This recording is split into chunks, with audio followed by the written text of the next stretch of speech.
Hacks, episode number 79. My name is Krista, and I'm your host. It's August 7th, 2024, and it's also back to school week for many of us, including our family. Today is my daughter's first day of first grade, and I'll admit, I'm just barely holding it together over here.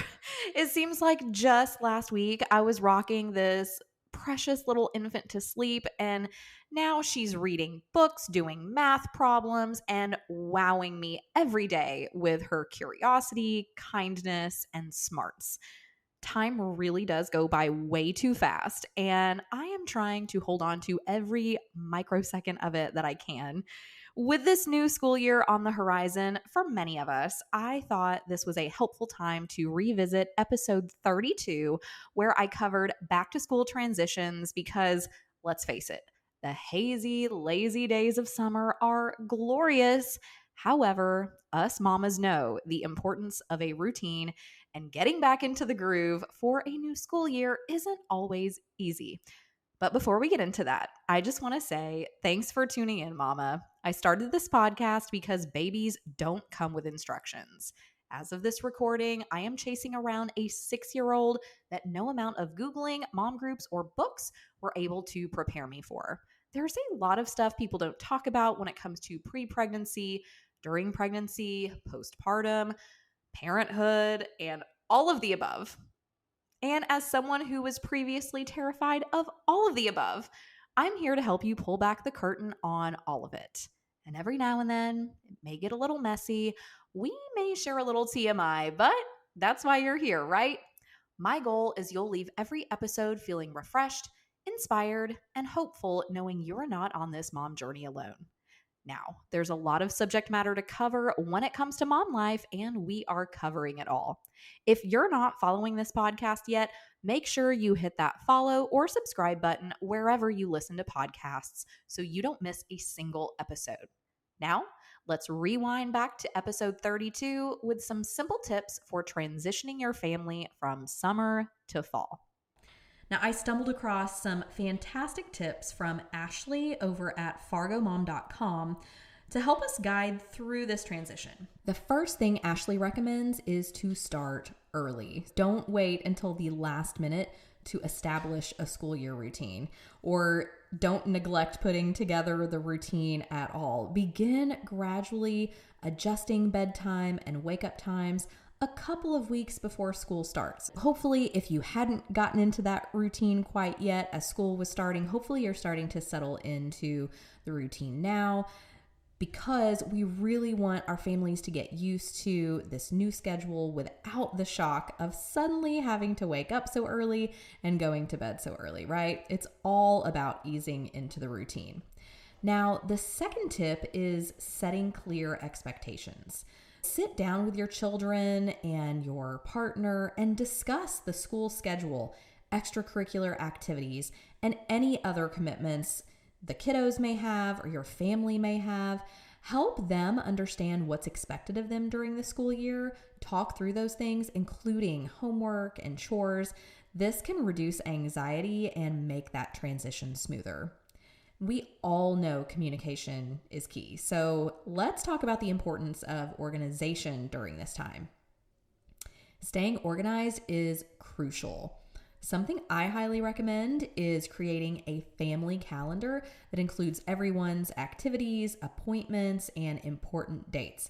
This is going to help you manage your time effectively and avoid scheduling conflicts, making sure that you're not just managing your own time, but that you're helping family commitments all run on time as well. Our family lives by Google Calendar. I love it. It's something that we can easily access from our desktop computer, across our tablets, and across our phones. And the minute I update something on my end, it's something that my husband can see on his end as well, and vice versa. So if your family does not have a shared Google Calendar, I cannot recommend it enough.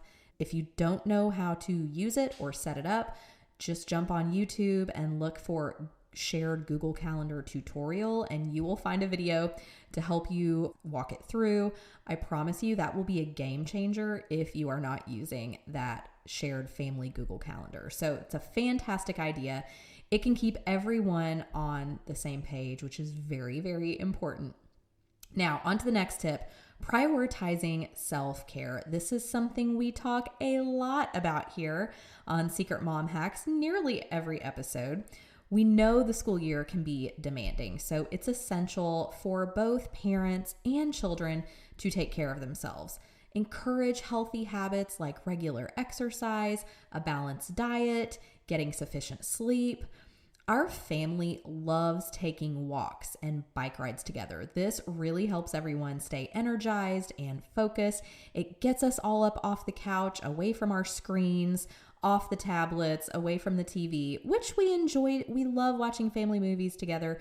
We love enjoying snuggling on the couch and having TV time together. But what's equally important is staying active, staying healthy, getting into movement together. Really, really important aspect of self-care is staying active, getting up and moving. So one thing my daughter really loves is riding her bike. And you've heard me talk about on several episodes, I'm a runner. I love running. It's something that really fills my cup. So lately I've been putting on my running shoes. When she rides her bike, I run alongside her, and that's been really fun. Self-care is often overlooked, but so, so important. Speaking of focus, what can parents do to help their children stay focused during the school year? One effective strategy is to create a designated homework and study space, making sure that it's quiet, it's well lit, it's free from distractions, it's not in a busy area like near the kitchen or the living room where multiple people might be doing different things. Having that separate, dedicated space can help children concentrate and be more productive. Many of us are juggling work and business, family priorities, and commitments. To help everyone keep their sanity, it's crucial to delegate tasks and share responsibilities with your partner and kiddos. Do not try to do everything on your own. Create that support system so that this transition into these more routine months goes much smoother and feels less overwhelming, because 'tis the season. We are entering the holiday season, believe it or not, here in just a couple of weeks. Before we know it, we're going to be full swing into Halloween and fall activities, then Thanksgiving and Christmas. And y'all, before you know it, we're going to be ringing in the new year. 2024 is just around the corner. So, so crazy. Once again, this episode was inspired with tips from Ashley over at fargomom.com. I'm going to link to that blog post in the show notes, so make sure you go check that out. Well, that's a wrap for today's show. Make sure you check out today's show notes at secretmomhacks.com/episode 79. Thank you for joining me on this episode of Secret Mom Hacks. I appreciate you spending time with me today and hope you found today's topic helpful. If that's the case, please follow me on your favorite podcast platform if you haven't already. Give me a 5-star rating and leave a review sharing your favorite takeaway so far. You can do all of that by going to ratethispodcast.com/secretmomhacks. Don't forget to stop by secretmomhacks.com, where you can find resources and enter your email address so every new show is delivered straight to your inbox. Stay tuned for next week's episode, and until then, you've got this, mama.